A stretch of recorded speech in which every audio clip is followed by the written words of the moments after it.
Hey, what's going on, everybody? Welcome back to Auto Transport Intel. It is Friday. It is noon Central Time. That means it is time for Cars on the Move, and it's the last Friday of the month, so it's time for the melting block of ice. What we're going to do is we talk about, we bring in Tim Scoutelas from Max Digital, and we talk about the urgency dealers have with transporting vehicles. So we're going to get into that. Also, I want you to do me a favor. Go ahead and after you leave a like, please do that. Thank you so much. You can share this link.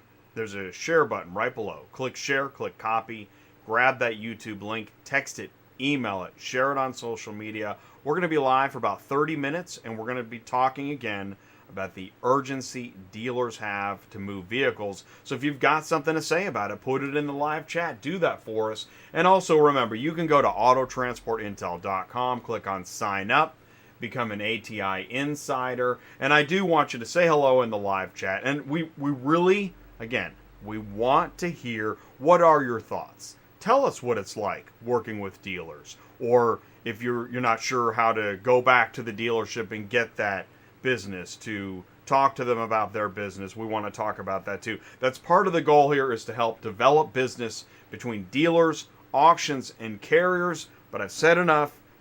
Ty, can you see me and hear me okay? Yeah. Hey, Jay. How are you? Hey, what's going on, man? How you doing? I'm doing good. At the auction, I just got here. I didn't make it yesterday either, but I can tell you right now, it was a big sale yesterday because I've seen 5 trucks in and out of here since I've been here. So that's always an indicator. And it's funny because I was listening to a couple guys talk beside me. They were what I call drive-away guys, or porters. But they were watching this guy unload cars, and they were trying to figure out, where do these cars come from? How do they get here? And what are they doing? And so I always talk about follow the car. Well, I'm looking at the same thing they are, and I can tell you those are auction cars that came from an auction going to an auction. So they're probably from a wholesale. And it's kind of ties in what I talk about. Keep an eye on the cars. Pay attention to what you're looking at, And anyway, that's my 2 cents. But I'm excited today because we got Paul and Tim both. And I watched a couple of their videos yesterday, so I'm really excited for them to kind of share what they're talking about. So yeah, Paul just had another video on LinkedIn. He's been doing a lot of videos lately. They already had plenty of stats, but now it's nice to see you get these presentations. And what a great time for that, because what did he say? This is the time of wow? Yeah. Wow. Wow. I put it in the comments, buckle up. And I was just telling Tim, let's go ahead and bring them in, because I was talking before, just a few minutes before the show, I was telling them about the load boards and what's going on in the load boards. And Sue and I were looking at the load boards yesterday, and where there's normally 40,000 plus loads, there are 60,000 plus loads. So you've got craziness in inventory, craziness in pricing, and then craziness on the load boards. That is wow. Yeah, it's a lot to take in. So, and there's a lot of it just makes more questions, doesn't it? They multiply. Tim, welcome to the show. It's the melting block of ice. Those are your words, Tim. I know. Well, if the guy who I stole them from ever hears this show or sees the show, I might not make it back. Thanks for having me, Jay. Good to see you guys. Thanks for joining us. And Paul, the machine from Black Book, thank you so much for joining us. It's a pleasure. Excited to be here.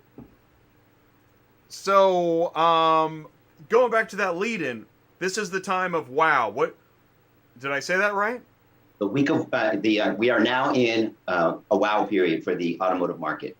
It's just been insane what we've been experiencing and seeing just in the data, but also the feedback that we're getting from our dealer body, our lenders, investment groups that are looking at portfolios and analyzing them. There's a lot of concern in the market about, we're paying insane prices now. So what happens when it normalizes in 6 months or a year or 2 years from now?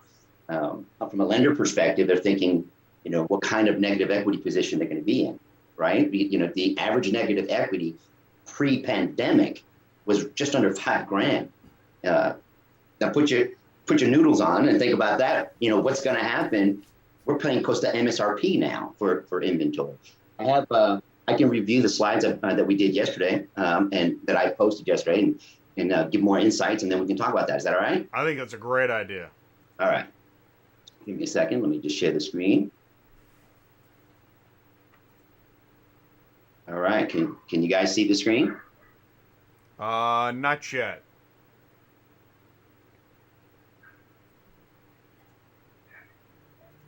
Let's see. It says it's showing.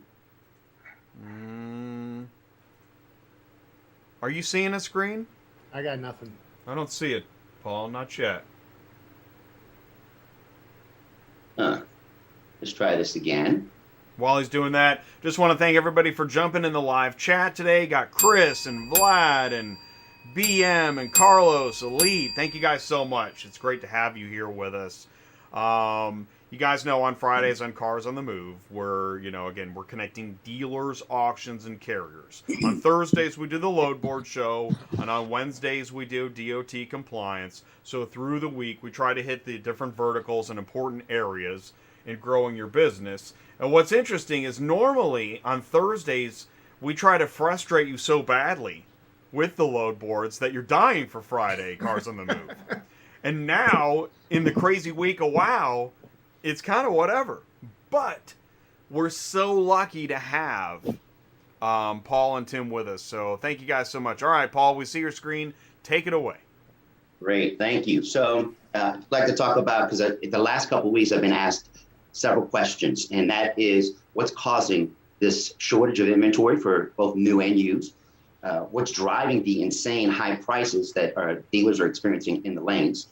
And possibly when will it end? So let's start with the pandemic, right? That created an insane amount of pent-up demand. Then add in rental car companies. They sold a huge chunk of their fleets last year just to survive the pandemic. Now that the states and economies are opening back up, you got to add back in the sudden surge in post-vaccination travel, which is colliding with relative shortage of rental cars. So now rental car companies who cannot get new vehicles to backfill their inventory are also visiting the lanes and bidding out, competing against the CarMaxes, the Vrooms and Carvanas and the Autonations and the Sonics for their 0 to 2 year old inventory to put back into their fleets. So what's been driving a lot of that? Remember what those cars were doing too, Paul? I don't know if we talked about it back then, but that inventory was quite affordable. It was cheap. Yeah. Right? I mean, Hertz blew some stuff out.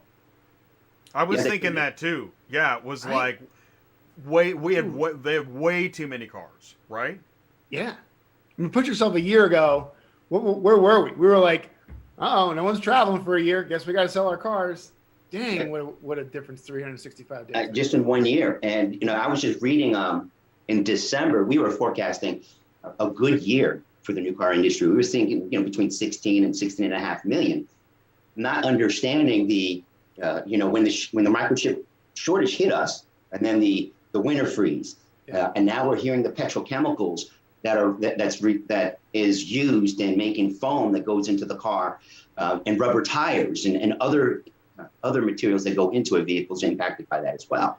You get comments like Jim Farley, the CEO of Ford, says the lack of semiconductors, perhaps the greatest supply shock he's ever seen. That's intense, Jay, you started off the show talking about all the extra cars, and I think that this is what this slide here, what Paul's put up is, this is the unknown. There's stuff is going to happen that we could never have predicted. Right. And I think that that's where we're seeing more cars available. I think there's less guys driving. I think that there's more weird routes. I think it's probably taking long for guys to get from point A to point B. There's all these X factors that you couldn't accommodate for in a normal model, right? Right. That's slowing things down. All right. So I decided to take a look at what where being in WOW territory, what does that look like? So astronomically high numbers are being brought in. When you're talking about a 1 year old vehicle selling in the lane for MSRP or higher of a like new vehicle today, it's insane. It's absolutely insane, but they're paying it because they can't get their hands on the inventory. But here's the challenge now. Volume and the quality of available units in the wholesale market is becoming a challenge because what's being put out there is higher mileage and edgier units. Yeah. And they're still ringing the bell. You take a look at the index that you're looking at here. We're 8.9 points higher than we were in February. And in April, we're 23% above where we were same time last year as far as returns of resale value. And what we are expecting is the continuous shortage of used and new inventory, combined with low incentives right now, coupled with elevated demand driven by the federal stimulus and an improved labor market. And this is the tax season. We typically see a lift in sales and demand because it's the tax season. You have the impending shortage that we're experiencing now, just not enough used vehicles to replace the new vehicles that they're selling. What's his name? Mike from the CEO of AutoNation, he recently just stated that what he thought was interesting is that a lot of the new vehicles that are coming off the truck are already pre-sold. Oh yeah, yeah. I mean, that goes to when you guys, I don't know if you brought this slide with you today or not, Paul, but the level of inventory that's online doesn't necessarily represent everything that's still like available for sale. Stuff's not making it online; it's selling before it gets there, for sure. Mm-hmm.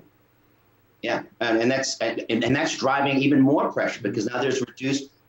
Those new vehicles are already sold, so there's still low supply on the lot, and the only way to maintain business is to find and buy more pre-owned cars.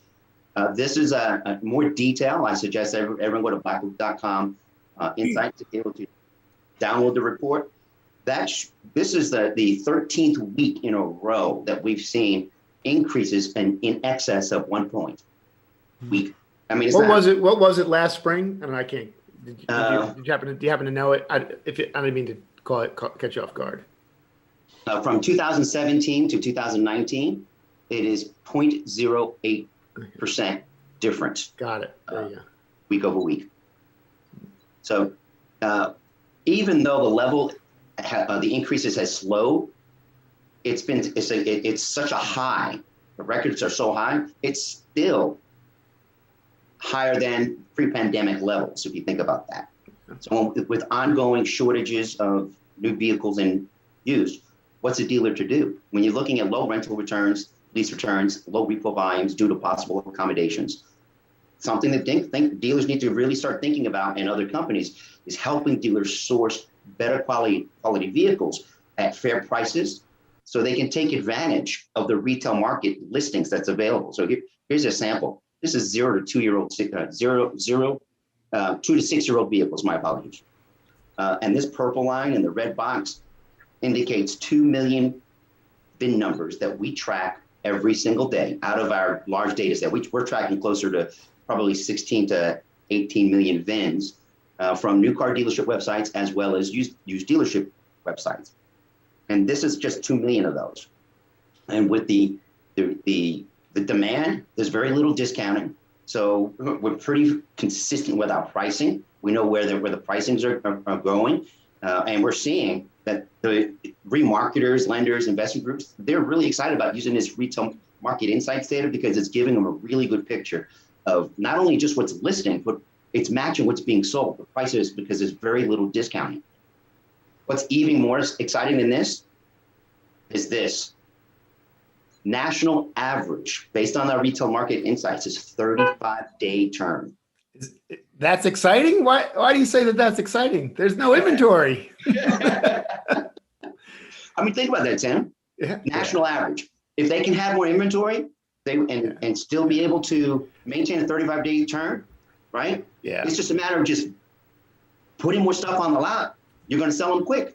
You know, and there you go. There could be an indicator of why there's so many vehicles moving, right? Because if you have no inventory, you need more. I mean, faster. Guys are looking under rocks for cars. I mean, right now, and this number here, which is a great number, I posted the other day though. It's making. I'm gonna just come out the right way, man. But it's making average used car departments look very, very good. Yes. And archaic processes guys are falling back to the old ways of doing things. And I challenge, even in your industry, Jay and Ty, man, like this is a chance to, see what's going on. Things are a little different. I mean, we got to pivot and look to new ways. So it's a good slide, Paul. Yep. Thank you, sir. That is a good slide. When you think we talk about the requirement, the speed from the lane to the front lot, this is an indicator of why that's driving things. Yeah. Driven up. The intensity to get the vehicle frontline ready. If the vehicle's already edgier and higher in mileage, what's a dealer to do about reconditioning? If they've already overpaid, how can they get that vehicle in the right condition and still be within price margins, right? So you got to have a phenomenal reconditioning processes, and there are great companies out there that do that. A few of them are partners with Black Book. There are opportunities to market that vehicle when you can. At 35 days, we all know if you can turn a vehicle in 35 or less, used to be 45 days was the benchmark. Now it's under 35. Your grosses are going to be higher. I call it the sweet spot, Paul. Right. I want to point something out. If you go to that previous slide of June 2020, This one? one more back. Was it this one? Isn't that's June 2020, where you again had week over week wholesale price changes high, right? Yet Last a totally summer. different turnaround. Last summer, we were on a tear. It was a little bit later in the year. This year is happening earlier. Yeah, we're about 8 weeks, 7 to 8 weeks ahead of schedule. Mm-hmm. And we've been that way since February. We call this, we in one of our market updates, we talked about the spring selling season started 7 to 8 weeks early. For that. And then to highlight the need to source inventory from different venues other than just the lane. It is, you go back and take a look at what, these are previous year's sales, which makes up our used vehicle inventory moving forward. Our forecast right now is that the restrictions, the limited supply of inventory, the high prices, combined with all the other challenges we're having, well into 2024 with the pricing. Even when the market stabilizes and depreciation starts to stabilize, it's still going to be higher than pre-pandemic levels because the market's already there now. It's now there. So what's a dealer to do? What's a transportation to do? Figure out ways. You guys hear me say this all the time. 100%. I praise 100% of every vehicle that comes into service. Dealers should consider creating a We Buy Cars portal. I mean, Tim's got some great solutions that can help them with that. Put a realistic cash offer, 100% on every frontline and online trading, even if the customer doesn't want to buy. There's no excuse for a customer to walk out of a dealership today with the way the market is, because they're the only bidder. The dealer's the only one looking at that inventory if it's on their online and on the front lot. So that customer should not walk away. And then figure out a way to partner with local lenders and credit unions on their forbearance and possible accommodation loans. They may be able to help save a friend, family member, or neighbor. And that's pretty much it. I mean, it's an incredible time to be in the business today. I have a friend of mine in Cleveland. He's got 11 stores. He says, I am printing money. I said, you're the Fed. Yeah. He's in Cleveland. He might be. So the Feds, hopefully the Feds aren't listening. Right? Well, he's printing money. So Jay, I'd like to share with you guys, maybe make this how this pains the dealer. Would that be all right? Please. Okay. So let me share here. This should be good, right? You guys see my screen? Yes. All right. So if a dealer purchased a car 45 days ago, right? So that Paul was talking. Right. We've seen this increase in prices. So if you picked up a car, if you're a transporter, you picked up a car and a dealer's screaming at you to get the car. Here's one reason. And I talked about this. Julie on Tuesday night, I mean, she said the reason she got into transport is because she couldn't get her cars back to the lot fast enough. So wow. There's a testimonial right from, and I thought she was awesome, by the way, Jay. Great job on Tuesday night. Thank you. A guy buys a car for $25,000 45 days ago. This is a bread and butter car for him. He buys it, give or take, all the time for around $25,000 this time of year. His sale fee, right? His transportation from you guys He spends $1,000 in recon. He puts a $500 pack or just miscellaneous other stuff in there, and it's a certified car, so it's another $700. He owns that car for $27,900. And we talked about holding costs, the melting block of ice. So 60 days later, right? The book value on that, I mean, the ledger says he's got $27,900 in it, but based on depreciation and other things, that car is costing him almost $31,000. Today, right? Here's where the pain comes in. That same car is now costing him 20% more. Mm-hmm. Mm-hmm. You got to pay $27,500 for that 25, maybe even more. So all those other fees included, he now owns that car for over $30,000, and is in 60 days he's got $33,400 into it. And here's the thing: the books and the auction indicators have not caught up to justify why he owns this car for so much. He can't get a loan on it. The accountants are coming to him saying, dude, you got a lot of water. Customers are saying your price too high. I mean, it's scaring the bejesus out of a lot of used car managers to be holding this inventory at these cost levels. Would you agree, Paul? Absolutely. Look at that reconditioning cost. This from the lane to frontline ready, he's added $3,000. Right. Right. So if he can figure out a way to cut back on his reconditioning expense and still deliver a good quality, and that's like you said, Tim, that's a bread and butter car. That's a car that you don't really spend that much money in reconditioning. Right. And now we know that they are, with the higher mileage, edgier units, they require even more reconditioning. This increased purchase price is putting a lot of stress on used car managers. So if you're carrying auction cars and they're screaming at you to get them back to the lot, it's just one of the reasons why they're getting on you guys. So thanks for letting me share that, Jay. Yeah, well, and also I think the transportation fee went up. Yeah. Yep. I mean, okay, I left everything the same. Right, I know, but the thing is, what other numbers went up? Maybe they all went up a little. You think transportation? I do. Right now, yes. Right now, transportation fees are up. So this $300 45 days ago is what? $450? That's the thing too. I mean, there's other parameters I'd like to know, but I'll take that number. But I just will say in general, I think okay. I think the fee went up. Yeah. So kind of scary. Like you said, yeah. No, overall scary. Well, so here's where I thought, nice segue, because I watched both you guys' shows yesterday. Tim, I wanted to talk specifically about yours. Who did you have on your show yesterday? God, Sky. Man, I love that guy. I love Sky. Yeah. So I watched that. I want you, what happened? What was that about?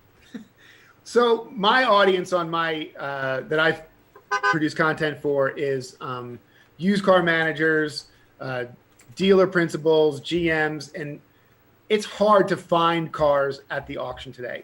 I mean, just like if you're trying to buy a house or you're trying to buy something, you show up and it's gone, right? It's getting scooped up. Sky has a product that will find you create a demand list, and he'll go out and alert you when those cars show up on auction. He'll send you a text and you get into his platform and he'll give you all the information about that car and help you guys source more inventory. And that's a tool that my guys need really bad. I thought it was awesome. Yeah. Well, I thought it was awesome. And one of the things that really caught my eye was the pictures. So as he's screen sharing, he's showing you the pictures of the car. It led me back to the last 2 weeks where we were hanging out with Black Widow, right, which then slid me into I started thinking, I'm like, okay, how valuable are these pictures? How valuable is this CR report? What a better guy to ask than Tim and Paul. Yeah, right? They're so valuable today. And that's a source of frustration for many, many dealers when they're buying vehicles online and even from the lane. You know, there's a lot of vehicles today are not really being called properly because people are still paying for them. Yeah, I think we're going to see here shortly, if not by the end of the year, a turn in the way that we see CRs. It's got to get quicker. It's got to get simpler. It's got to get more accurate. That's just a hunch from the sidelines. I don't live and breathe them every day. You guys tell me, Ty, what are guys saying out there? Well, I hear I bought the car. I needed the car. I paid too much for the car. I paid too much for transportation. I got it back. The CR said it was a 4.2. Right. It's really maybe a 2.5 max. Yeah. And so as I'm learning more about the pain of a car dealer, right, which is what I preach, I go talk to the car dealer, ask him what's going on. He'll tell you, right? I can't find cars. Once I do find them, I pay too much. Once I get them back, either the transport guy smashed it or the CR was bad. There's a problem. So, you know, looking at what Tim just showed us, looking at what Paul just showed us, I think there's more opportunity for the car hauler guy as he's running around. You know, Paul said this when we first started hanging out. I thought, oh, Paul, please. Well, really what Paul said was right. Right. If you're in the transportation business, you should always be following the car. Where's it going?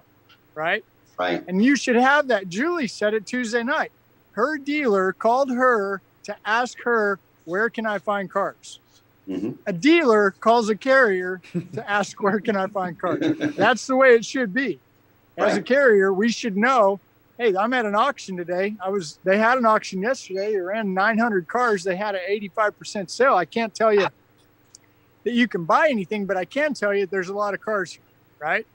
So as a carrier, I always encourage the carrier, follow the car, watch the car, pay attention to where it's going. And now you got Paul and now you got Tim, and these guys are saying, take it another step. Be looking at the service, be looking at the driveways, be looking at the truck stop. I mean, it sounds crazy, especially for a guy like me, but if we're going to be in this game, you're hearing right now, these guys are professionals. This is what they do every day. And they're telling us things are changing, right? Yeah. All right. That's my 2 cents. No, you're 100% right. And I think that Black Widow, as I'm finding out more about them, I think that they're making those pictures fast. They're incredible. And I believe that, Jay, you may be able to help me on this. They tie into the CR, if I'm right. They do. That's what they intend to. And they're going to be using AI, the AI that they're developing will automatically categorize a condition report. And so you take away the subjectivity and you make it backed by data science so it becomes consistent across all levels of grades. The number one challenge that dealer groups have is being consistent with condition grade reports. Consistent. I think they need to be simple to read, simple to simple to generate. You know, they how many times you see a 3.2 at this sale is and a 3.2 at that sale? Right. Really different. I and we gotta. I don't know if this will ever happen, but we got to be able to trust each other. There's definitely a level of, there's very little trust in this industry. I think the carrier, because they, as I said many times before with you guys on the show, the bigger carriers should develop their own condition grade report systems. Yeah.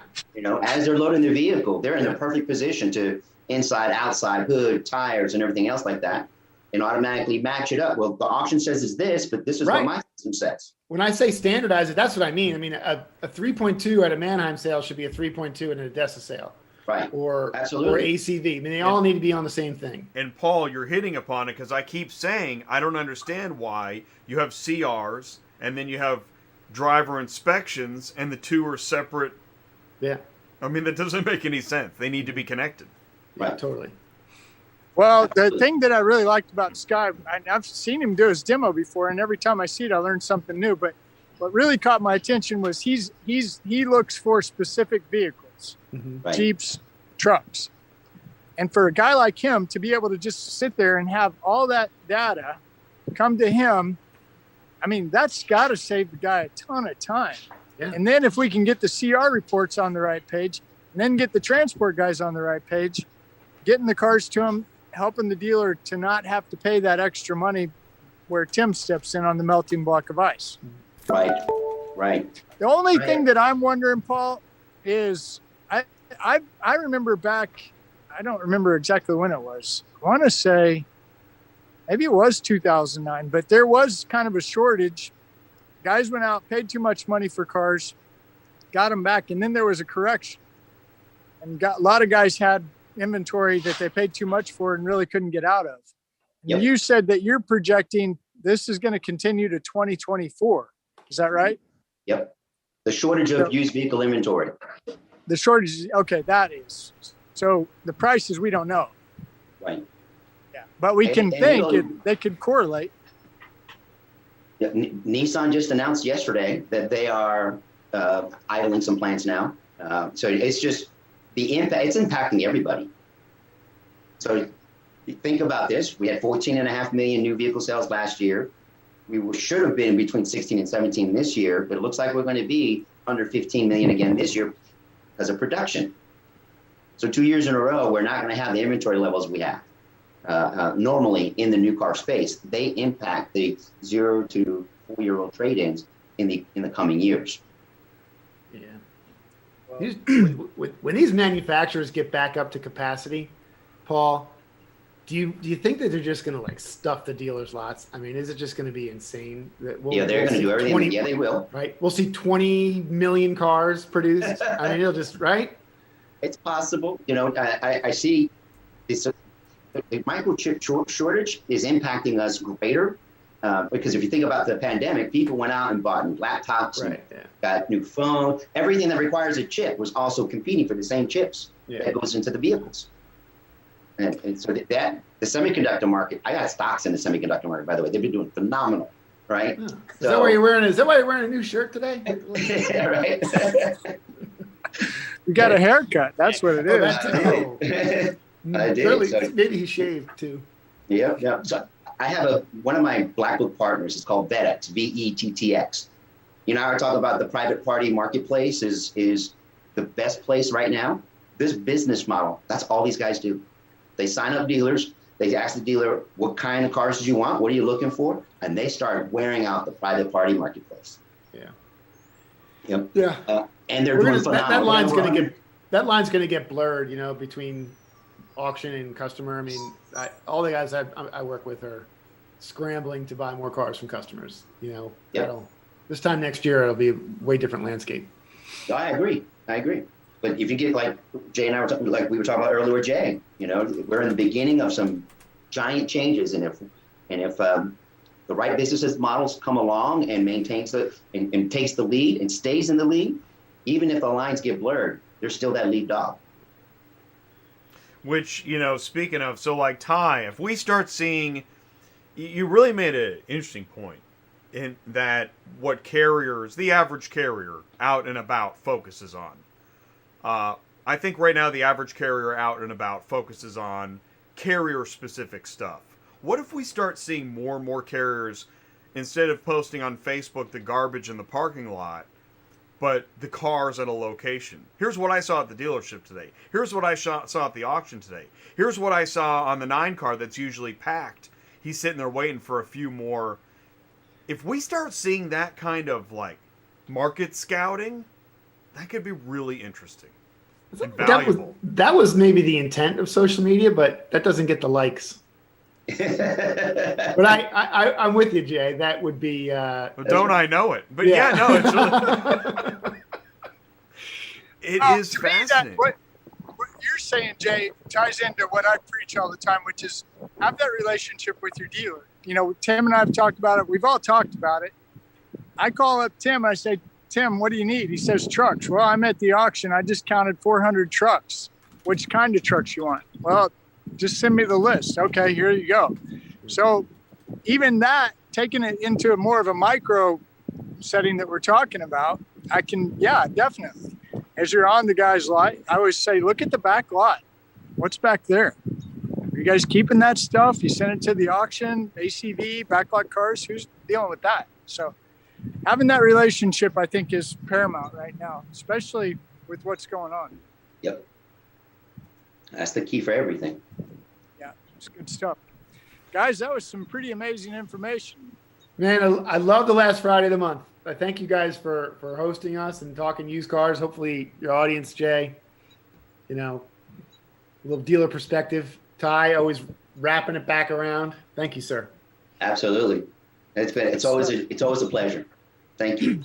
We really appreciate you guys so much. We really do. So thank you. And Paul, we're going to see you again on Tuesday night. Tim, I know you're traveling, but we'll have you back soon. So listen, I'm going to try. If I don't catch you live, I'll catch it in replay for sure. Thank you, sir. Thank you Right. so much. Take care, guys. Thanks, Tim. Bye. Thanks, Okay. Paul. Take care, guys. And to you in the audience, thank you so much. I do want to say thank you for joining the live chat. Ty, thank you so much for every Friday being out and about. Any final thoughts, Ty? No, I really, it's weird because I'm looking at what I see, and what I see is busy, you know. And I had a couple calls this week that come in through the show. You know, I want to get in the business. What do I do? Well, go talk to car dealers. I know the load board's really tempting right now, and I know it's human nature to get onto something and it's working. And if you guys pay attention to the Thursday show, you'll hear him keep saying, Sue says it. She's done it for 19 years. This is not normal. So, I mean, go ahead and make money all you want while you can, but I still think the core should be the relationships. And I think knowing what the dealer's doing is really important. And that's why I know that, you know, having Tim on and Paul on, we're not talking about the high rail behind me, and we're not talking about the hydraulics. We're not talking about what's the advantage of a high rail versus a 4-car, 5-car rollback, you know, 4-car rollback. What are those two? And I like I always say, I love equipment, but we need to understand what the market's doing, right? That's real important. So the more that we have guys like Tim on, and I mean, these guys are incredible. They're giving us their time, their knowledge, their experience. It's phenomenal. And by having them, they do this every day. They are telling us incredible insights into our industry, because our industry is dealers, auctions, carriers. All right. If you guys need anything, you know my number. Just give me a call. Have a great weekend, and keep your eye, follow the car. Man, well said. Thank you so much, Ty. This is amazing. You know what's hard. It's hard to hit the stop button, because it is amazing. But we need time to digest and absorb. And when we look at the load boards, I think you said it pretty well. Right now, if you look at the load boards and you just start booking money and making it, but you didn't create. I'll ask the question: did you create a relationship while you made the money? Because when the rates go back down, I wanted to ask Paul, but I don't know if he knows what's going to happen. What does he think's going to happen next? Right? Well, like you said, he's projecting the shortage for 2024. We're 2000, so let's go 3 years. So if you've got a shortage, there's still a supply-demand problem, right? I don't know if it's sustainable, but I do believe Paul's data. Yeah, well, and Tim is showing us, if you're the dealer and you're doing, and that's happening, you're gonna run you got a problem. You can't keep this going. And, you know, you talk to any car dealer, he's going to tell you, where do you make your money, Mr. Car Dealer? It's not when he sells it, it's when he buys it, right? Okay, so now he's got to go spend more money for the car. I honestly would not want to be a used car guy right now, a car guy. That's what I'm trying to say. I really wouldn't. And that's it's spooky. And so, as the transporter, do you make a relationship with that guy? Who do you make a relationship with? No, you talk to every car dealer. I don't care if he's coming or going, if he's new or old. You talk to the car dealer and you just start listening. You start asking questions, and you'll get answers. May not be the right answer, but as you keep, things will start lining up. And you know, I talked to several people this week. They signed up for the ATI Insider. They get a call from Ty. Wow, I didn't think you would call. This is amazing. You called. Yeah, that's what we do. What can I help you with? Well, I want to go get into car hauling. I want to be an auto broker. Okay, do me a favor. I give, my same speech. Who's your customer? I don't know. Okay, well, do me a favor. Don't give me any money. Go talk to 5 car dealers and just ask them, where do you get your used cars and how do you get them home? And how does that work for you, right? You'll start getting some dialogue going. You can start the conversation with, I bet it's hard to find a used car right now. Well, how did you know that? You're just a truck driver. No, I'm not. I'm a part of the ATI community. I know what's going on in the used car market. I know what's going on in the OEM market because I pay attention to guys like Jay, guys like Tim, guys like Paul, Julie. I mean, that Tuesday night show, woo, wow. So my point is there's more to it than getting a truck and a trailer and a load board and a dispatcher. You can do that, and it might work. We don't know how long that works. So times are good right now, and you can probably make it happen. But it wasn't even that long ago we were talking about what are we all going to do? We don't have any cars to move because, everybody's shut down. So just... that is weird, man. What did we call it? The state of car hauling? Yeah. Just look at 14 months ago. 13 months ago, right? That was 12 months ago. That was April 2020, and we're staring at each other, wondering in an empty parking happen. lot in an empty auction. And it's 1 year later, and everything's gone completely crazy. Yeah. So in another year, that's your load board point right there. You get the load board, you get the dispatcher. What happens a year from now? We don't know, but I do talk to guys that I've had relationships with that have trucks, have trailers, have their own customers. I talked to 4 of them this week on purpose because I want to know, what are you doing? What are you seeing? They've got a lane that they've developed. They've got relationships with dealers. You know what they say? We're so busy we can't see straight. Right? Are they making money? Yeah. Are they making more money? Probably. But I'm just saying it's busy everywhere. But when it dies down, when and if, that load board, ask Sue on Thursday, ask Jay right now. What does it do when things slow down, Jay? Oh, it blows. It's awful. It is. It's like somebody turned off the water and you are just... And you're been sucking dust all day. Oh, I just want to drink. And you'll do anything to get a little drink. Yeah, it is. It's crazy. So pay attention to the car. Pay attention to the market. Talk to car dealers. Hang out at auctions. Transport parking lot. And call me if you need me. Go sign up for ATI Insider, too, while you're at it. That's great advice, man. I put the link in the live chat. It's there. Thank you, everybody, for tuning in for another Friday Cars on the Move. Ty, thanks for everything you do. Thank you, Jay. Everything you do. Oh, come on, man. Stay safe, and we'll see you soon, buddy. Have a great weekend. Bye. Okay. Thank you. Peace out. Bye.